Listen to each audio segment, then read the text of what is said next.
오늘 우리에게 주시는 하나님의 말씀은 디모데전서 5장 17절에서 25절이 되겠습니다. 디모데전서 5장 17절에서 25절은 신약성경 340페이지에 있습니다. 디모데전서 5장 17절부터 다 같이 합독하겠습니다. 잘 다스리는 장로들은 배나 존경할 자로 알되 말씀과 가르침에 수고하는 이들에게는 더욱 그리해야 할 것이니라. 성경에 일렀으되 곡식을 밟아 떠는 소의 입에 망을 씌우지 말라 하였고 또 일꾼이 그 삭슬을 받는 것은 마땅하다 하였느니라. 장로에 대한 고발은 두세 증인이 없으면 받지 말 것이요 범죄한 자들을 모든 사람 앞에서 꾸짖어 나머지 사람들로 두려워하게 하라. 하나님과 그리스도 예수와 택하심을 받은 천사들 앞에서 내가 엄히 명하노니 너는 편견이 없이 이것들을 지켜 아무 일도 불평하게 하지 말며 아무에게나 경솔히 안서하지 말고 다른 사람의 죄에 간섭하지 말며 내 자신을 지켜 정결하게 하라. 이제부터는 물만 마시지 말고 내 미장과 자주 나는 병을 위하여는 포도주를 조금씩 쓰라. 어떤 사람들의 죄는 밝히 드러나 먼저 심판에 나아가고 어떤 사람들의 죄는 그 뒤를 따르나니 이와 같이 선행도 밝히 드러나고 그렇지 아니한 것도 숨길 수 없느니라. 아멘. 성령의 권능으로 일어나 빛을 발합시다. 아멘. 할렐루야. 믿음으로 행진하고 우리가 작정하고 기도할 적에 여전히 살아계신 하나님이셨지만 더 큰 확신과 믿음의 축복의 열매가 우리 성도님의 삶 속에 넘치게 되기를 축원을 드리겠습니다.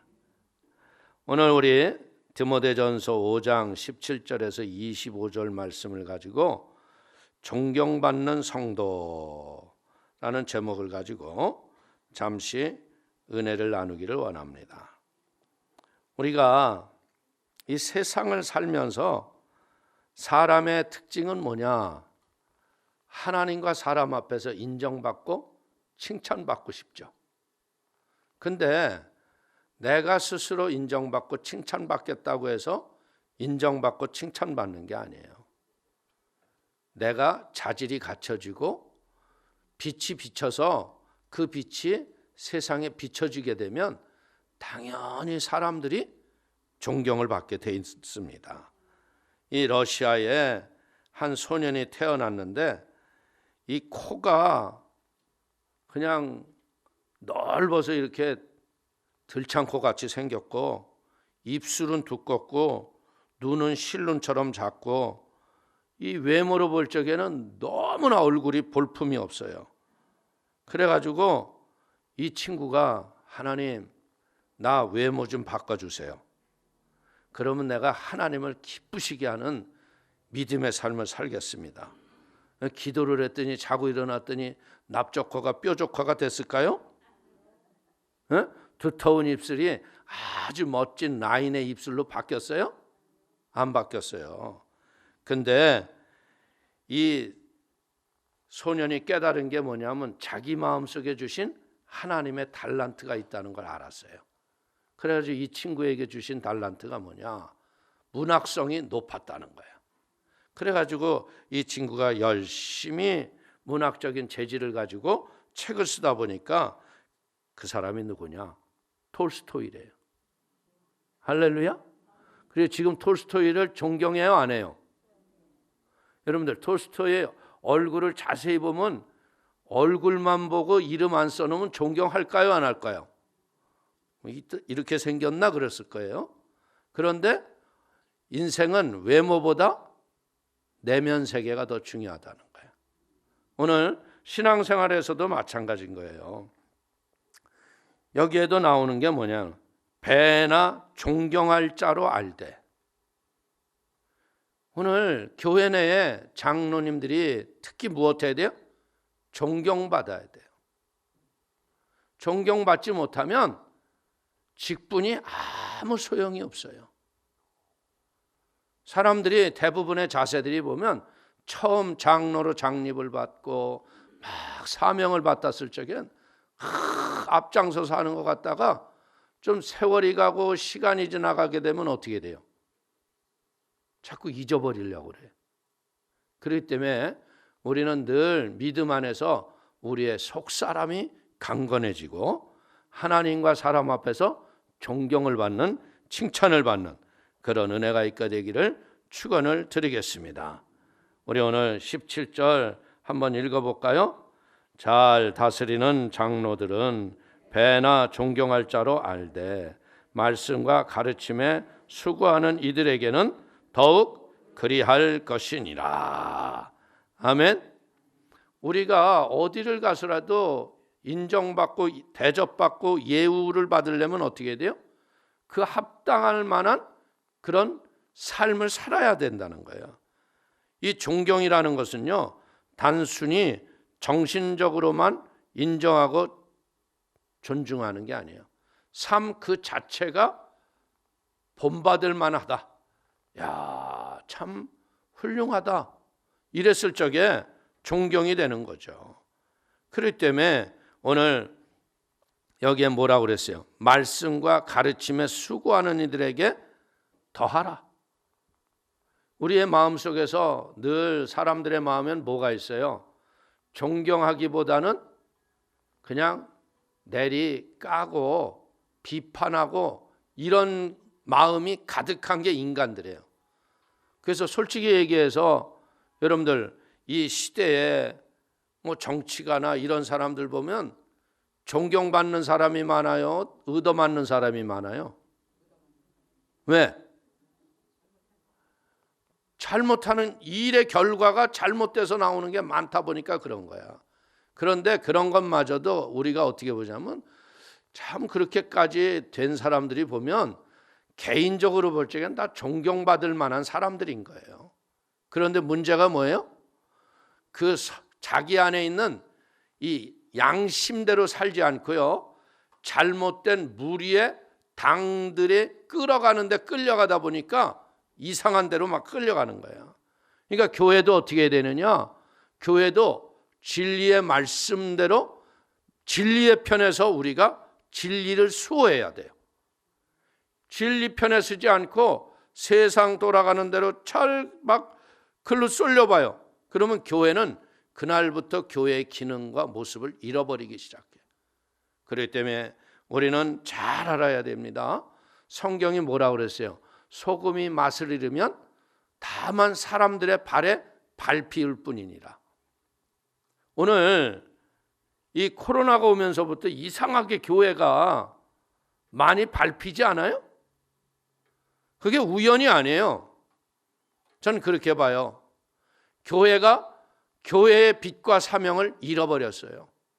그리고 세속에 잘못된 명예 이런 것에 교회 지도자들이 잘못 빠져가지고 하나님 앞에 죄를 지어버리니까 하나님이 열중셔 딱 하시니까 어떻게 돼? 세상 사람들이 밟는 거예요. 그 때문에 우리는 이럴 때 영적 대각성 운동이 일어나야 되는 거예요. 그냥 욕하고 잘못된 사람들 지들이 뭔데 모자랐다고 욕할 게 아니라 우리가 모습을 바꾸면 하나님이 역사할 걸 믿기를 바라겠습니다. 오늘 우리도 가정에서 보십시오. 부모와 자녀, 종과 상전, 이 상하관계를 말할 적에요, 밑에 사람이 위에 사람한테 잘하는 게 아니에요. 항상 보면 위에 사람이 밑에 사람을 잘 돌보고 다스리면요, 그런 공동체는 절대로 흐트림이 없어요. 집에서 부모가 계속 자손에게 공부해! 뭐해!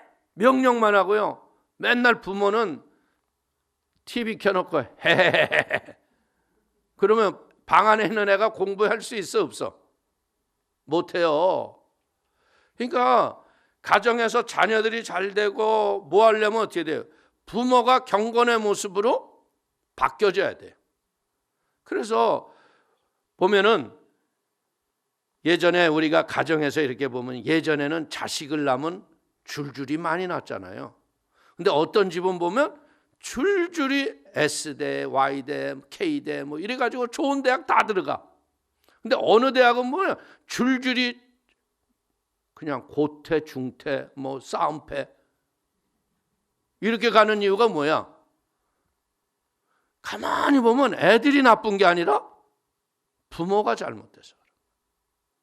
교회도 마찬가지인 거예요. 저는 왜 확실하게 그걸 말씀할 수 있느냐? 제가 이민교회를 가서 목회를 해봤잖아요. 이민교회는 믿음의 선진이 어떻게 살았는가 하는 모습이 전혀 없어요. 그냥 같이 전부 이민을 와가지고 세워진 게 교회예요. 그러다 보니까 이 교회가 자꾸 잘못된 모습으로 가는 게 바른 건 줄로 알고 교회의 주도권을 누가 잡아야 하나. 그래가지고서 매일 목사님이 좀 바르고 옳게 하려고 그러면 목사님 쫓아내고, 자기네들 마음에 맞는 목사 데려다 놓고 이렇게 하시오 저렇게 하시오. 그러니까 교회가 돼 안 돼? 교회가 엉망. 그래서 그들에게 바르게 하는 가장 좋은 길은 뭐냐? 성경을 읽기 하는 거예요. 성경 읽기. 할렐루야. 성경을 읽으면요, 우리의 마음에 양심이 밝아지기 시작해요. 우리의 양심은 여러분들 그런 진리로 살고 싶은 갈망하는 마음이 우리에게 가득하단 말이에요. 그러면 결국 어떤 일이 일어나요? 여러분들 합당한 자세를 가지고 세상을 살면 사람들이 존경하는 마음을 갖고 그렇게 쫓아오게 되는 거예요. 바른 교회는요, 성도를 말씀의 진리의 제자로 삼는 거예요. 오늘 우리 사랑하는 성도님들도요, 말씀의 확신을 가지고 예수님의 제자가 되시기를 주의 이름으로 부탁을 드립니다. 아멘. 여러분들이 12제자만 제자 아니에요. 우리 성도님들도 예수님의 제자예요. 그러면 세상에 나가서 우리가 어떻게 살아야겠어요? 예수님 제자처럼 바르게 살아가야. 그러면 이 세상은 변화되게 돼 있습니다.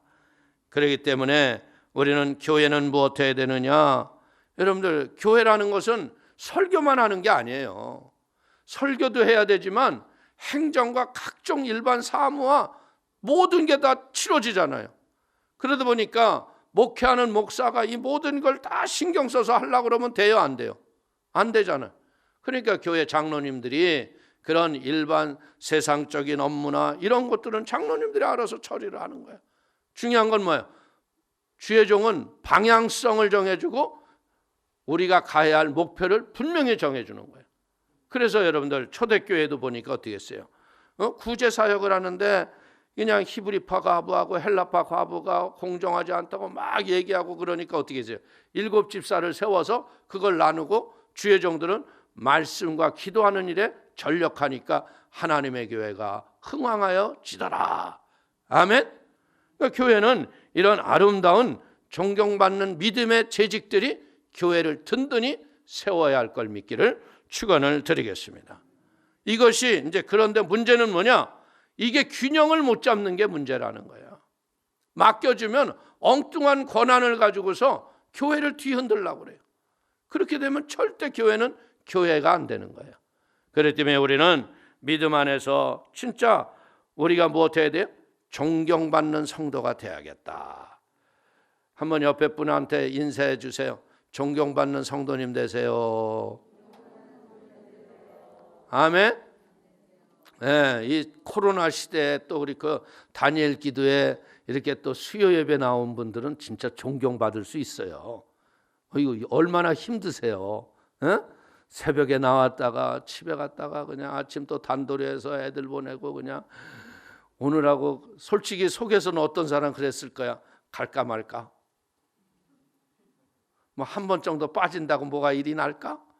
그런데도 하나님이 이렇게 건강 주신 것 감사하시면서 여러분들이 잘 서 있으면 가정이 바로 서면요 교회도 바로 서고요 세상이 바로 서어질 걸 믿기를 축원을 드리겠습니다. 자, 우리 18절 한번 읽어볼까요?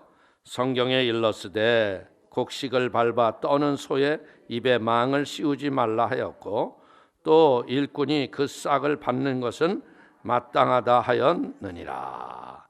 아멘. 오늘 신명기 25장 4절에 보면 곡식을 떠는 소에게 망을 씌우지 말라.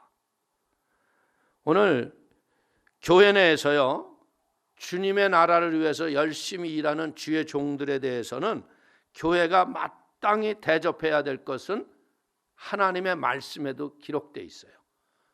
여러분들 성경에 보면 11조는 뭐로 쓰이라고 되어 있어요? 교역자들이 먹고 마시기 위해서 쓰여지는 예물인 거예요. 그렇기 때문에 주의 종들이 먹고 마시는 것에 대해서 염려가 있고 근심이 있고 어려움이 있으면 목회가 돼요, 안 돼요? 안 되는 거예요. 그러나 그냥 막 교역자가 사치와 잘못된 화려함으로 살면 안 되겠죠.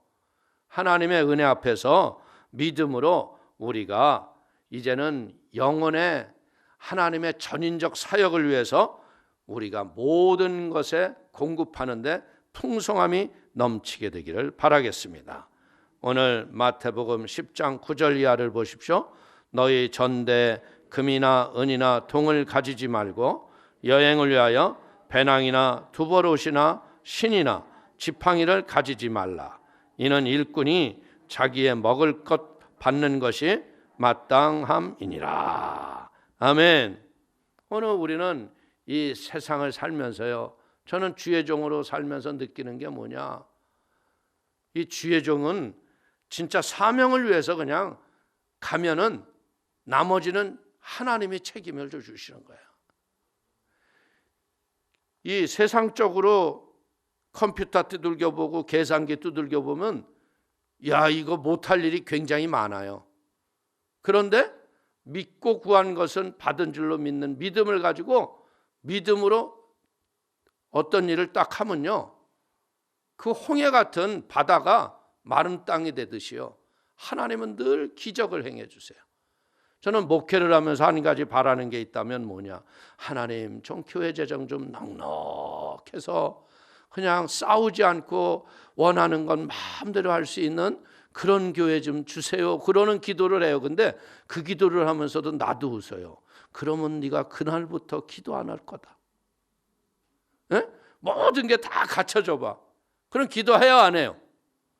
여러분들 어떤 일을 하려고 그러는데 거기에 되니 안 되니 뭐 이런 또 갑론을박이 있다 보니까 그거 가지고 어떻게 또 기도하는 거예요.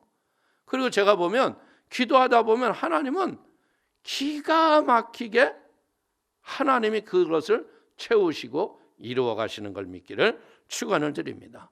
이거는 목회만 그런 게 아니에요. 우리 성도님들도 가정사에서 보면 그렇잖아. 막 돈이 넉넉히 남아서 이때까지 사신 분 손 들어봐. 거의 없어. 아휴, 얘 대학 들어가면 어떻게 하지? 등록금은 어떻게 하지? 아휴, 그냥 근심 걱정, 아주 이걸 어떻게 하면 좋지 해서 기도 많이 했잖아요. 그런데 여러분들 졸업했어, 안 했어? 다 했잖아. 그리고 하나님이 참 요즘엔 세상이 얼마나 좋아요. 학교만 제대로 들어가면 내 돈 없어도 나라에서 돈 다 대주잖아요. 땡겨서 쓰고 나중에 지가 갚으면 되는 거니까. 저도 대학 다닐 적에요, 학자금 융자 받았었어요. 그 학자금 융자 받아가지고 졸업하고서 이게 주의 종이 되니까요, 어디 직장에 딱 들어가니까 나라가 정확하게 알고 내 봉급에서 떼어가더라고. 이야, 대단하더라고. 그런데 살다 보니까 언제 다 갚았는지 모르게 또 다 갚았더라고. 그러니까 우리는 이 땅에서 있어서 제일 소중한 게 뭐냐면요, 궁핍한 마음을 갖지 마세요. 부요한 은혜. 예수님이 나의 필요에 쓸 것을 모든 걸 채워주실 것이라는 이 부요의 마음이 있어야 돼. 저도 이 부요의 마음을 가지라고 얘기하지만 나도 모르게 삶 속에 자꾸 궁핍함이 와서 하나님을 제한하려고 할 때가 많아요. 그런데 인생을 돌아보면 하나님의 부요함이 인생의 복인 거예요. 마음이 넉넉하고 부요하면요, 이 땅에서 나눔과 섬김이 인생 속에 넘칠 수 있습니다. 그래서 결국은 어떤 일이 일어나느냐, 그의 후손들이 우리보다도 훨씬 더 잘 되는 거예요. 우리 성도님들이 소원이 뭐예요? 자식 잘 되는 거 아니에요? 에? 자식 잘 되길 원하세요? 그러면 나눔과 섬김에 좀 손을 펼 줄 아는 사람 돼야 돼. 어떤 사람들은 복 받기를 원합니다 그러는데 그냥 소금도 그런 소금이 없어. 그냥 그러니까 소금이 너무나 짜니까 하나님도 그러시는, 아우 너무 짜서 내가 너에게 주면 안 될 것 같다. 그러니까 그런 사람들의 인생은 보면요, 별로 이렇게 풀리는 길이 느려. 근데 어떤 사람들은 저 사람 저렇게 해도 될까? 저 너무 과하지 않아? 그런데도 그런 사람들은 곧 망할 것 같은데 망하지 않고 점점 풀려나가는 거예요. 이게 우리는 알아야 돼. 인생은 내 수고와 노력으로 사는 게 아니라 하나님이 주시는 공급의 힘으로 사는 게 인생이다. 믿습니까? 그러니까 하나님의 진리 안에서 바로 서 있어요. 그러면 하나님이 여러분들의 것을 채우시는 거예요. 아멘. 자, 19절 보십시오. 장로에 대한 고발은 두세 증인이 없으면 받지 말 것이요. 오늘 이 세상을 살다 보면 사람과 사람 간에 갈등이 있어요, 없어요? 미움이 있어요.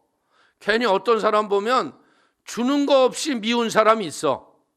서로 딱 만나, 아우 저 인간. 괜히 여기서 뭔가 뚝 올라가지고 한 번 뻥 때리고 코피 터지고 싶은 사람. 이런 게 왜 그러느냐? 우리는 원래 여러분들 악한 사단이 공중의 권세를 잡고 있어서요, 우리의 마음을 하나님의 지혜로 살지 못하도록 하고 있기 때문에 이 마음에 싸움이 있게 한단 말이에요. 그래서 이 교회에서는 어떻게 해야 되느냐? 여러분들 어찌됐든 교회에 지도자를 세우고 이런 직분을 준 사람들에게는 어떻게 해야 돼요? 권위와 명예를 교회가 지켜줘야 돼요. 잘못했다고 해서 그냥 전부 누가 뭘 했다고 그러고 누가 어떻게 했다고 그러고 이게 직분을 가지고 할 일이냐고 그러고 여러분들 그냥 온 동네 이 기쁜 소식 전하세요 그러면 교회는 하루아침에 망하는 거야. 사람이 살다 보면요, 잘못하는 일이 있잖아요.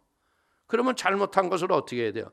은연중에 깨닫고 스스로 돌이켜서 새로운 의지와 결단을 가지고 다시는 그런 잘못을 하지 않도록 가리키는 게 교회라는 거예요. 할렐루야. 여러분들 신명기 19장 15절을 보십시오.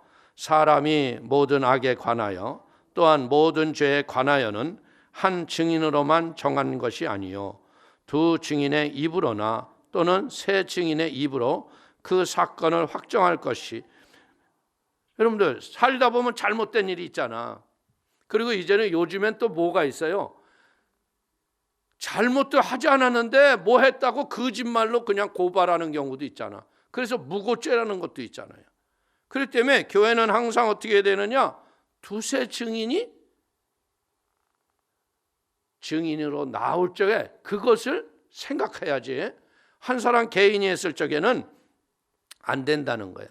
그래서 교회는 어떻게 해야 돼요? 잘못했을 적에는 가서 그 사람에게 가르칠 적에 혼자 절대 가서 가르치지 말라는 거죠. 여러분들 마태복음 18장 16절을 보십시오. 만일 듣지 않거든 한두 사람을 데리고 가서 두세 증인의 입으로 말마다 확증하게 하라. 이게 왜 그러냐면 저도 맨 처음에 뭐 이렇게 사람들 간에 갈등이 있는 문제를요, 그냥 그 개인하고만 상담을 했을 적에 나타나는 현상이 뭐냐면 요 사람이 증인이 없이 해놓으니까요, 나가서 엉뚱한 얘기를 하고 다니는 거야. 전혀 상관없는 얘기를. 그래서 내가 뭐 그거 아니라고 얘기해봤자 증명할 길이 없어. 그렇다고 해서 상담하면서 녹음할 수는 없잖아요. 그래서 제가 깨달은 게 뭐냐면 부서장들을 증인으로 데려다 앉혀놓는 거예요. 앉혀놓고 얘기를 하면요, 증인이 딱 들은 사람이 있으면 이 사람이 나가서 딴 말 할 수 있어, 없어? 없어요. 그러니까 이것도 마찬가지인 거예요. 여러분들이 자녀를 양육하고 자녀들이 잘못했어요. 그러면 이 자녀들을 고치려고 할 적에 단둘이서 얘기하면 안 돼요. 증인이 있어야 돼. 하다못해 동생을 증인으로 데려앉혀. 왜? 증인의 동생이 왜 주냐? 동생이 오빠든 형이든 언니든 잘못한 것은 안 된다는 것에 증인이 됐기 때문에 걔는 그런 죄에 동참하지 않는다는 거죠. 그렇기 때문에 우리는 송사라는 건 뭐예요? 참소하는 거 아니에요. 잘못됐다고 막 했을 적에 이 송사를 할 적에 이것도 결국은 어떤 일이라느냐? 교회에 유익이 되도록 해야 돼요. 사람을 옳고 그름을 따져가지고 그냥 징계하고 해가지고서 상처만 주면 큰일 나는 거예요. 그 일을 통해서 둘 다 윈윈, 다 이길 수 있는 지혜를 가져야 할 걸 믿길 축원을 드립니다. 보세요. 교회에서 살다 보면 사람이기 때문에 잘못하는 일이 있을 수 있어요, 없어요? 있을 수 있어요. 그럼 그 잘못한 거 하나 때문에 법을 갖다가 그냥 딱 해가지고서 징계만 해놓고 그냥 어려운 형벌만 무거운 걸 줘놓으면 그 사람이 다시는 일어날 수 없어요. 예수님도 보십시오. 현장에서 간음했던 여인에게 뭐라고 그럽니까? 땅바닥에다 글을 막 쓰시는데 뭐라고 쓰셨는지는 모르지만 일반적으로 우리가 마음의 양심에서 지었던 죄들이 드러나지 않았던 죄들을 땅바닥에서 쓰셨을 거예요. 그러니까 어떻게 돼요? 그 죄를 보고 이 현장에서 간음했던 여인을 돌로 치겠다고 했던 사람들이 돌 잡을 힘이 다 떨어지는 거야. 이 죄는요, 드러나면 온몸에 맥을 빼는 게 죄입니다. 그러니까 이 중에 죄 없는 자가 여인을 치라. 그러니까 다 가잖아요. 그러니까 예수님이 너를 정죄하는 자가 있느냐? 없습니다. 나도 너를 정죄하지 아니하노니 가서 다시는 이런 죄를 저지르지 마라. 교회는 바로 그것을 가리키는데요. 죄의 결과를 가리키는 게 아니라 죄를 이기는 법을 가리키는 것이 교회다. 아멘? 그러니까 우리가 이런 것을 잘 배워서 뭐 해야 돼요? 가정에서 자녀 양육을 할 적에 이런 것을 우리가 적용을 하는 거예요. 우리들이 어렸을 적에 자랐을 적에는 하여튼에 잘못했다 하면 응징의 대가로 응댕이에 불 놔야 돼. 그렇죠? 맞고서 손 들고 1시간 동안 있다가 나! 그러면 용서받은 마음은 전혀 없지. 아, 그래도 오늘은 재수가 좋아서 일찍 끝났다. 잘못했다는 마음이 있어요, 없어요? 이게 잘못된 사례들인 거야. 그러니까 가정에서 부모와 자식 간에 어떤 관계 형성이 전혀 이루어지지 않지. 그냥 법에 의해서 사는 거야. 그러나 크리스찬 가정은 뭐 하는 거야? 예수 그리스도의 그 십자가의 사랑, 우리의 죄를 무엇해요? 부모들이 자식의 죄를 대신 짊어지고 내가 잘못해서 자가 잘못 가르쳐서 그렇구나. 얘야, 그래, 그런 유혹을 받을 수 있겠지. 그러나 이번에는 용서를 할 테니까 다시는 그런 짓 하지 말아라. 그럼 그 애들이 또 나가서 그 짓을 하겠어요? 근데 대부분의 가정들이 먼저 너 하여튼에 말 안 들으면 너 게임 내일부터 30분도 못해 이제. 엉뚱한 룰이 들어와요. 애들이 반감을 사게 하는 거야. 여러분들, 부모가 게임 못하게 한다고 해서 걔가 안 합니까? 다 합니다. 지가 좋은데 왜 안 하겠어요? 게임을 다스릴 수 있을 마음을 가리키는 게 가정이라는 거야. 그것을 잘 가르쳐줘야죠. 그렇기 때문에 우리는요, 집안에서 아버지의 명예나 어머니의 명예가 무너지면 가정은 무너지는 거예요. 그런데 묘한 게 있죠. 부부 사이에는 한 사람을 이렇게 깔아뭉겨서 히히하고 웃는 경우가 많아. 이제 그런 일 하면 안 되겠더라고. 내가 직접 경험해 봐서 알아요. 웃자고 인생 사는 게 아니더라고. 인생은요, 진리의 편에서 바로 사는 게 축복인 걸 믿기를 축원을 드리겠습니다. 그래서 나라에서도 보면요, 대통령이나 이런 공직자들이 잘못했을 적에 그냥 잘못했다고 자르는 게 아니잖아. 뭐를 해요? 탄핵을 해서 국민의 몇 퍼센트 이상이 지지를 하면 탄핵의 결과로 그 자리에서 내려오게 하잖아. 그렇기 때문에 이런 것은 뭐 하는 거냐? 나라가 만약에 이런 위정자들이 막 그냥 내려가라 내려가라 그래서 다 내려가. 그러면 누가 하겠어? 나라가 망하지.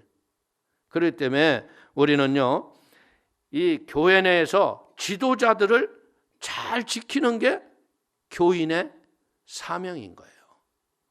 여러분들 성경을 보세요. 모세를 대적하는 무리들이 얼마나 많았어요.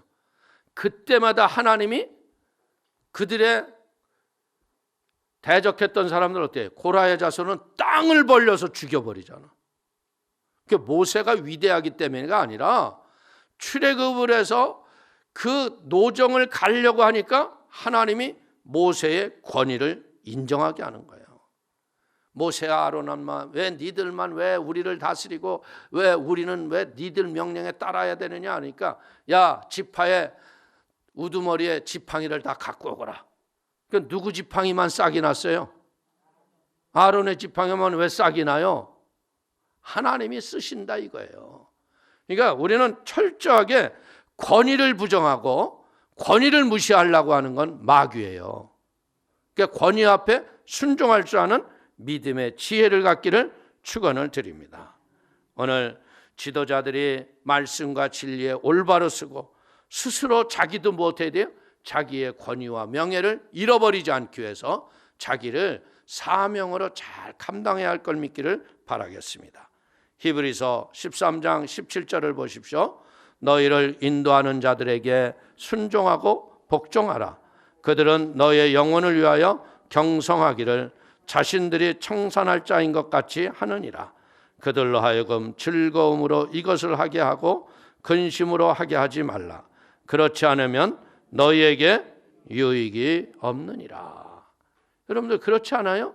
목회를 하는 것이 기쁘고 즐겁고 감사해서 해야 되는데 목회에 막 재직을 만나는 게 근심이 되고 염려가 되면 돼요, 안 돼요? 그러니까 성도라는 건 뭐하냐면 염려를 주는 성도가 되지 말으라는 거예요. 자꾸 문제거리 갖고 와가지고 따지고 비판하고 대적하고, 근데 바른 걸 가지고 하면 말도 안 해요. 근데 자기의 생각과 뜻과 맞지 않으면 비토하는 잘못된 무리들이 있다는 거예요. 그렇기 때문에 교회에서는 여러분들이 믿음의 지혜로 진짜 세상 것으로 염려하지 말게 하고 하나님의 은혜에 근심하게 하는 그런 복이 있는 교회를 만들기를 축원을 드립니다. 자, 20절, 21절을 봅니다.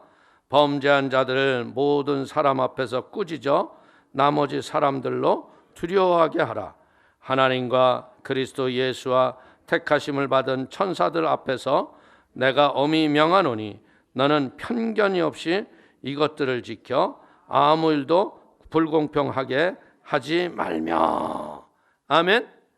교회가 교회다워지려면 어떻게 되느냐? 공의가 있어야 돼요. 재판을 할 적에 내가 좋아하는 사람이니까 이 사람 죄는 상관없어, 괜찮아. 근데 내가 마침 미워하고 좀 싫어하는 사람이 죄를 저질렀어. 그냥 징계를 무겁게 해가지고 사람들 앞에서 망신을 줘봐. 그러면 돼요, 안 돼요? 안 돼요. 그래서 하나님의 교회는 뭐냐? 공의가 하수처럼 흘러야 한다. 오늘 우리는 여기 송사의 처리에 대해서는 어떻게 되느냐? 아주 엄하고 강경하게 하라는 거죠.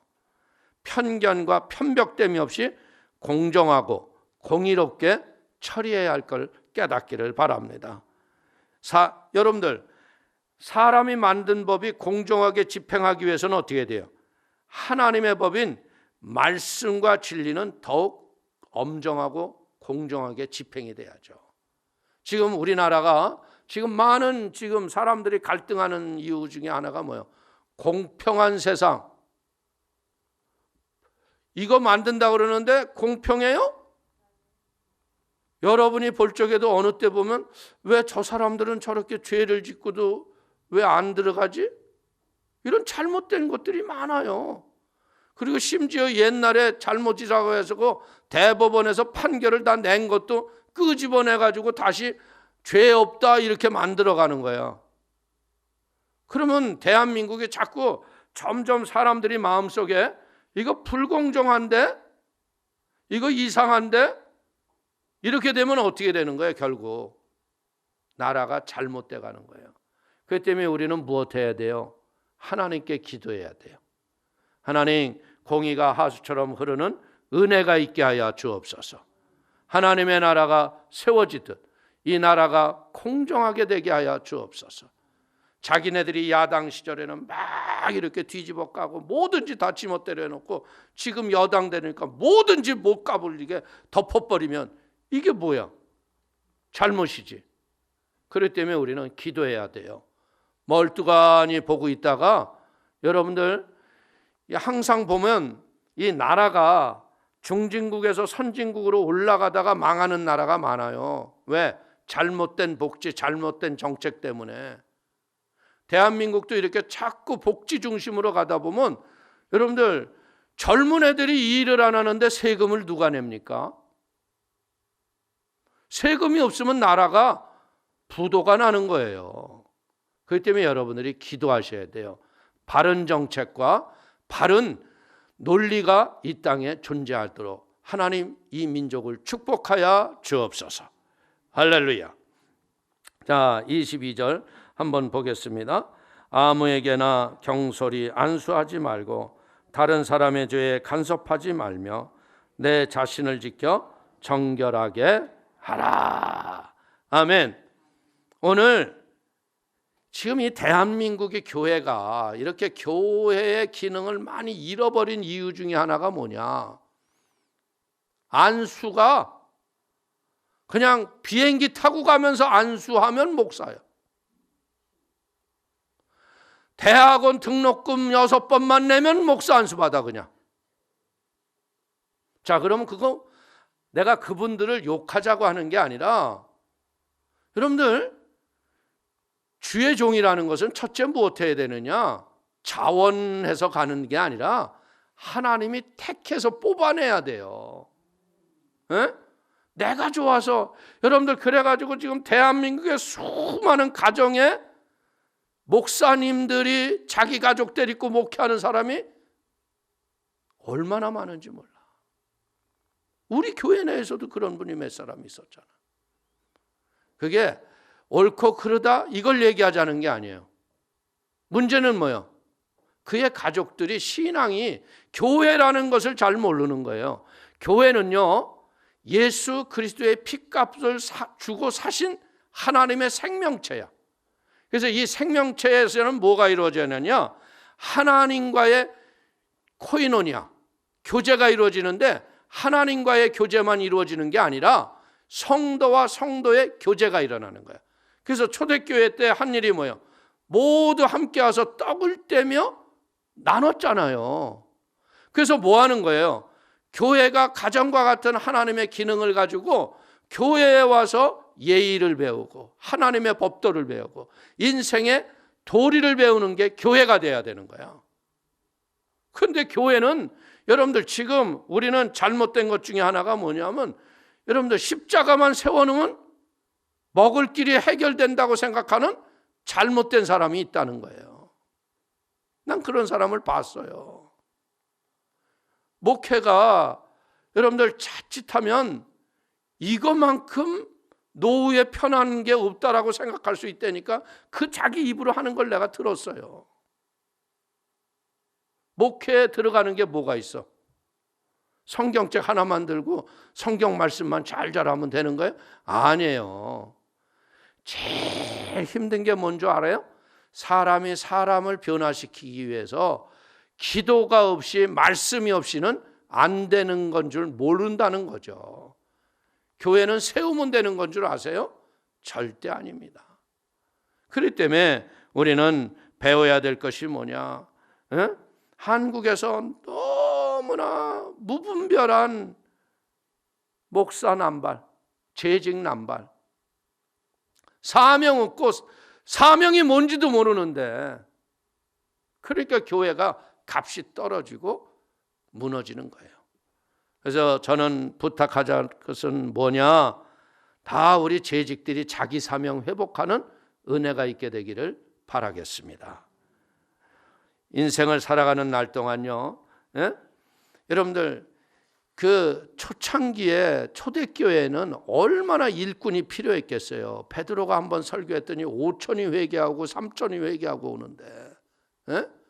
그러니까 일꾼이 많이 필요하다 보니까 그냥 아무나 세우면 안 되잖아요. 일곱 집사도 뭐예요? 신실하고 하나님의 말씀에 바로 서 있는 그런 사람들을 일곱 집사를 택해서 세웠다는 거예요. 그렇기 때문에 우리가 이 마지막 시대를 바라보면서요, 잘못된 안수라든지 그릇된 이런 정책 때문에 교회의 권위를 무너뜨리는 일을 스스로 하면 안 된다. 자, 신명기 34장 9절을 보십시오.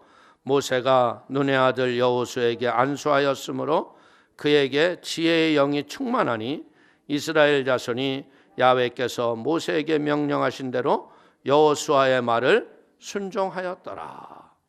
이게 하나님의 나라인 거예요. 교회는 절대 민주주의가 아닙니다. 신본주의입니다.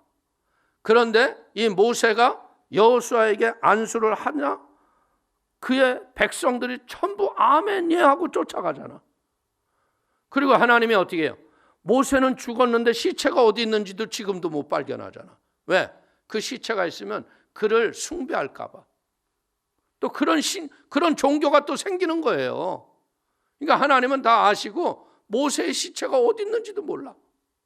그냥 모세가 시체가 없다 보니까 모세를 영적으로 사모하는 믿음의 지도자로 바라보게 하시는 거지. 근데 모세의 삶은 우리가 봐요. 모세도요, 우리가 똑같은 사람이었어요. 근데 그가 태어난 시대가 뭐예요?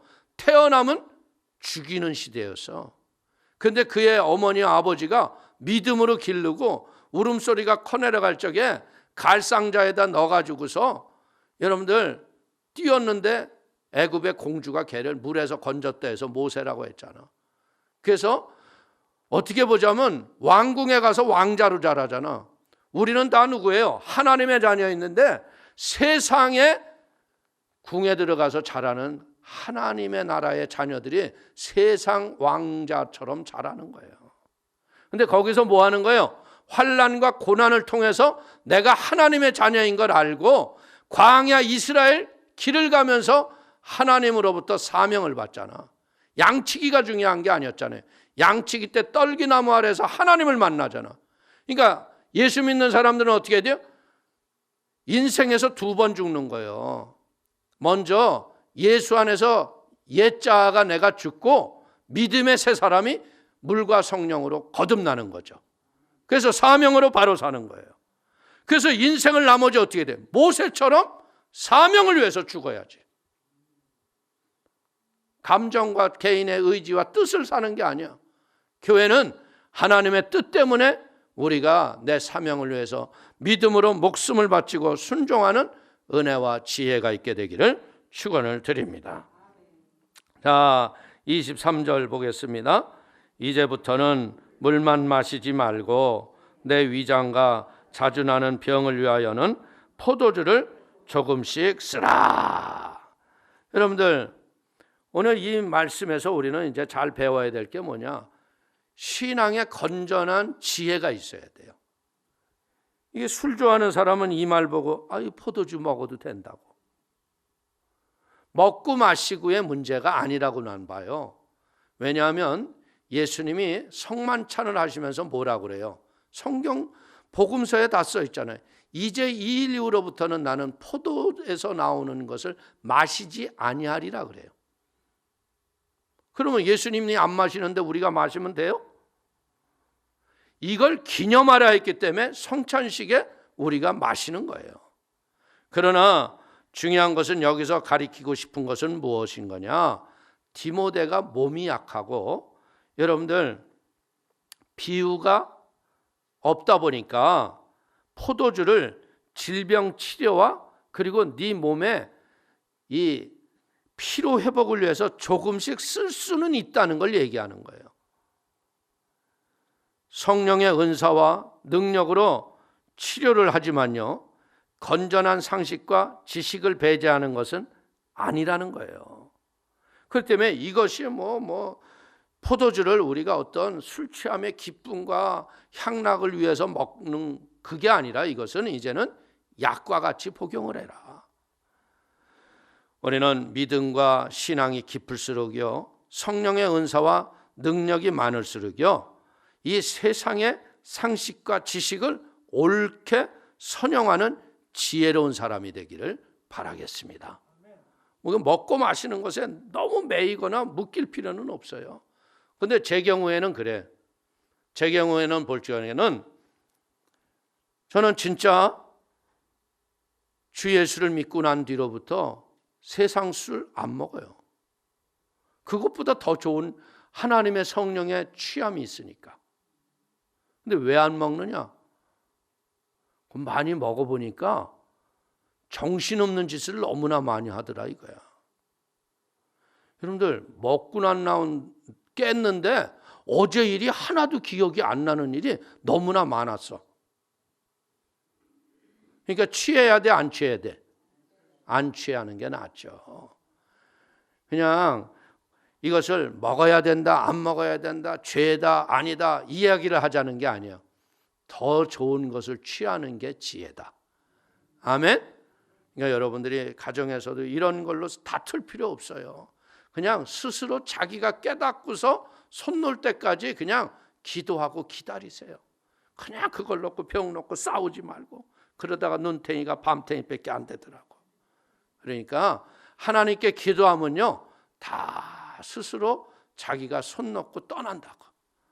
그 때문에 우리는 절대로 법에 매여서 살지 말기를 바랍니다.